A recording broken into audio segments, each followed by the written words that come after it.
Advent je vlastne trojrozmerný. Vierou hľadíme na ten historický príchod Pána, ktorý sa už stal. Nádejou upierame pohľad na ten eschatologický, ktorý nastane na konci časov.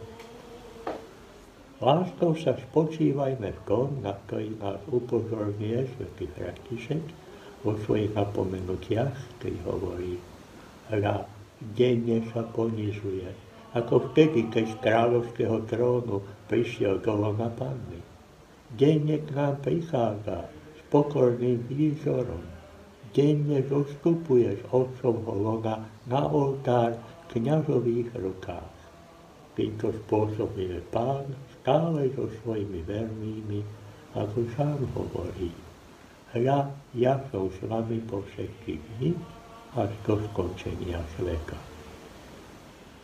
A v liste Rádu dodáva: každý človek sa má smieť, celý svet otriasať, celé nebo jasať, keď je na oltári v kňazových rukách Kristus, Syn živého Boha. Akáto obdivuhodná veľkosť a nesmierna dôstojnosť, aká vznešená pokora a pokorná vznešenosť. Je to príchod sviatostný,